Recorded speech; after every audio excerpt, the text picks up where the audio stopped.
what we are doing right here, we are separating these three phases as phi 1, phi 2 and phi 3 with 120-degree apart. The dot symbol represented with different color represent the current direction is in inward direction. The cross symbol represent with different color represent the current direction in outward position. Okay. So this is a three-phase induction motor production of rotating fields. So as you can see from here, this phi 1 is a signal generated as phi m sine of omega t. So which one is a phi m sine of omega t? This phi 1 is a phi m sine of omega t. So how you can represent it? It is represented as a sine wave. It starts from zero position. Okay. Next, phi 2. Phi 2 is a second phase. As you can see from here, this is a phi 2. And phi 2 is generated with phi m sine of omega t minus of 120 degree. Why we are using minus of 120 degree? As you can see from this position, from zero position, it is decreasing from zero to negative position. That's why we are taking this phi 2 as negative of 120 degree. Next is phi 3 is equal to phi m sine of omega t plus 120. As you can see, it is in the second quadrant. Okay, so this is the first quadrant, this is the second quadrant, this is the third quadrant, and this is fourth quadrant. So this sine theta in the first quadrant is positive, and this sine theta in the third quadrant is negative, and this sine theta in the second quadrant is positive. Okay, so as you can see from here, you can represent each phases with this representation. Have you understood this? Can we move toward next slide? Have you understood this? Okay, so next come to this point. So here we are going to draw the diagram. We have just represented only phases. Okay, we have divided four quadrant. Phase 1 in this, phase 2 in the second quadrant, phase 3 in the third quadrant. Okay, and we have drawn the different angles across each of these phases. Okay, we know that each phase is separated with the angle of 120 degree. Okay, and we can divide each angle accordingly. As you can see from here, this phase is divided as 120. This is also divided by 120, and when we take a perpendicular to this point, they are equally separated with each other. So this angle is 60, this angle is 60, and if this is 120, then this angle is 30 degree. Okay, in this manner we have calculated that this angle also as a 30 degree. So have you understood this diagram? Any doubt related to this diagram? How this diagram comes? You know, write in chat box. Quickly give your response. Have you understood about this figure? If you will not understand this figure, then it is difficult you to learn all the derivation part. Quickly give your response.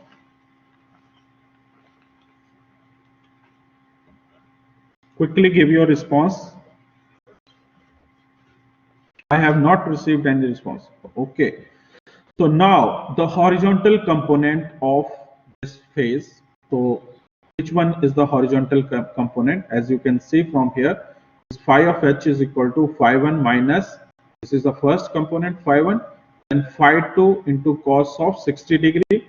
So what is horizontal component and what is vertical component? When we talk about this horizontal component, we talk about cos of theta.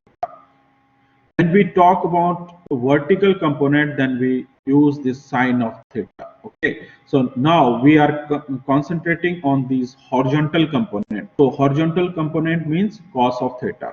Okay, so phi 1 minus There is no horizontal component in this phi1, so that's why this is a phi1 only. Okay. And then phi2 is equal to cos of 60 degree. So you can see from here. So if we take this phi1 cos of, what is the angle at this position in the horizontal component? Sine of 0. Okay. So what is the value for this sine of 0? Sine theta equal to 0. Write in chat box. Cos of 0. What is the value for cos of 0? Yes, it is 1. That's why we have represented phi1 only. Yes, so that's why we have taken phi1, because its angle is 0. Okay. Now next is cos of 60 degree. So in the next, this is the second phase, phi2. So this phase has a cos angle of 60 degree. So what is the cos 60 degree? So you can take the values to solve these. Yes, it is 1 by 2. Yes, it is 1 by 2. And then cos of 60 degree, we have to take these values common and we have to solve this equation. So in this, when you take the cos of 60 degree common and take phi2 plus phi3, it becomes a formula. Okay. So how to generate the formula? You have to consider these equations. So this is sine A minus B. Okay, so what is the formula for sine A minus B? Sine A cos B minus cos A sine B. Okay, so if sine A plus B is used, sine A cos B plus cos A sine B. So which formula we have applied right here? Quickly give your response.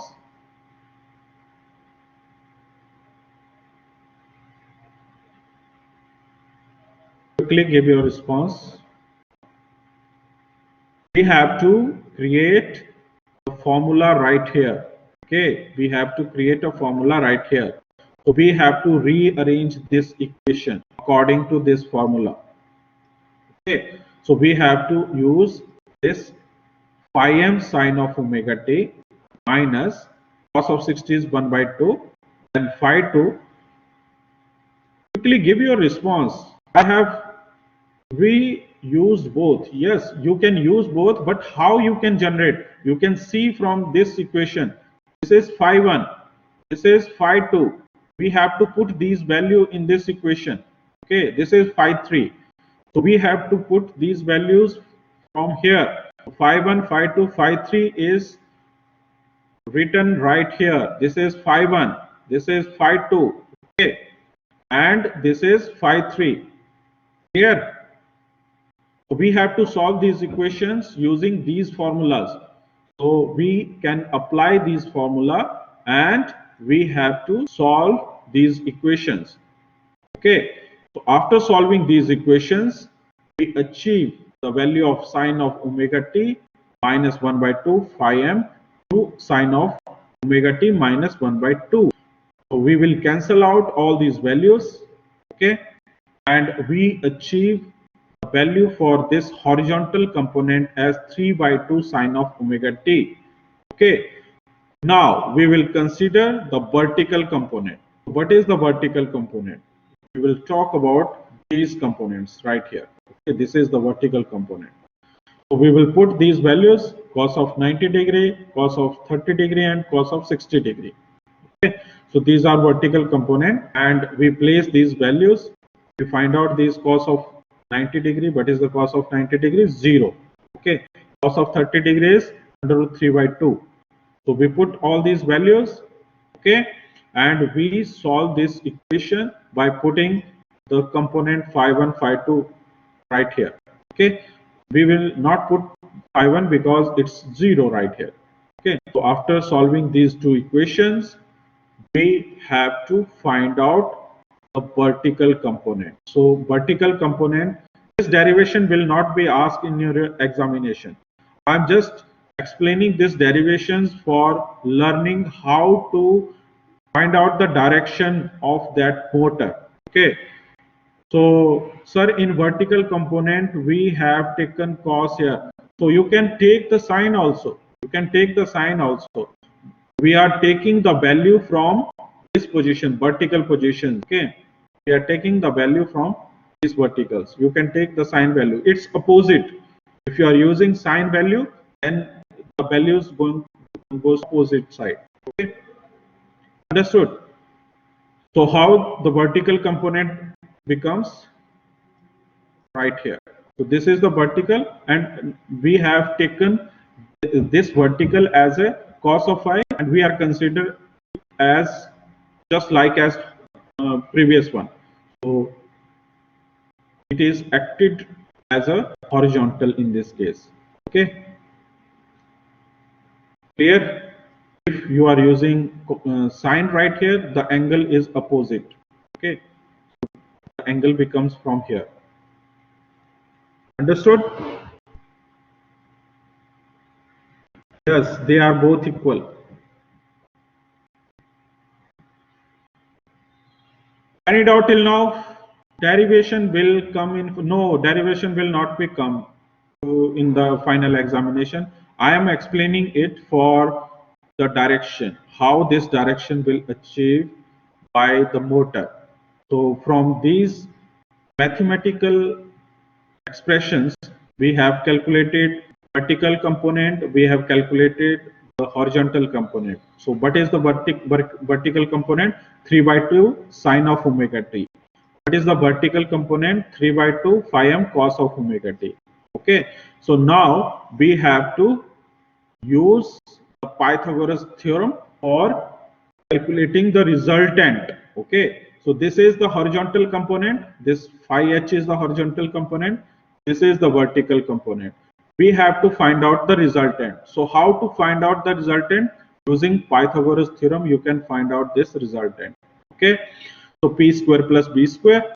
So we have to put the value for horizontal and vertical component. Okay, we have put these values horizontal and vertical component right here, and we have find out that the resultant for this is 3 by 2 phi of m. Okay, we have find out the resultant for this is 3 by 2 phi m.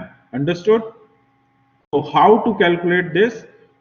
Using this phi of m, phase response for this complete resultant is calculated 3 by 2 phi m. Okay, so how to calculate this angle theta right from here, or phi m angle? So from this Pythagoras theorem, you can say that tan theta is perpendicular upon base. Okay, so what is the perpendicular value? The perpendicular value, this is represented as P, this is represented as B. Okay, this is perpendicular, this is a base. Okay, so tan of theta is perpendicular upon base. We will put these value cross perpendicular. What is the value? Horizontal. This is our vertical component and this is our horizontal component. So this is your base and this is your perpendicular value. And we have calculated theta is equal to pi by 2 minus omega of t. Okay, so this angle is written right here. Okay, so now we will put this value. So what is the value for theta? Theta is equal to pi by 2 means 90 minus of omega t. Okay, so let's take the direction initially when we start from the zero position. What is the angle? Here is the direction right here. We start from zero position. Let's suppose we are at this position, zero position. So what happened? Angle is 90 degree. We are at this stage. Derivation come in final paper? No. So we are in, let's suppose this is a zero and theta is 90 degree. So this is the 90 degree. Now when we put omega t is equal to 90 degree. So here is omega t, this is 90 degree. Okay, so theta is equal to 0. So at this positions value is 0. Okay, now again when you put omega t is equal to 180 degree, so what is the angle? Minus of 90 degree. Okay, so minus of 90 degree. Now, when you put omega t is equal to 270 degree, what is the value for this theta? It is minus of 180 degree. So this is minus 180. This is minus 90. This is your zero position. This is plus 90. Okay. In this way, you can find out the direction. So initially, what is the value for these winding?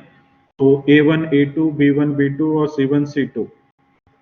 As we have explained earlier, there are three winding: A1, A2, B1, B2, and C1, C2. Okay. When we change the polarity A1, A2, C1, C2, and B1, B2, what happened? So we have explained these concepts initially. So you can see from here, when we start with these windings, what happened? Initially, at angle 0, at this angle, 0 angle, we are at 90 degree. When the angle increases to 90 degree, omega t increases to 90 degree, it becomes 0. Okay. Again it become minus 90 degree. So you can see this is in the clockwise direction. So this is in the clockwise direction. When you change the winding, so this angle again changes. Okay. And it gives us a direction like this.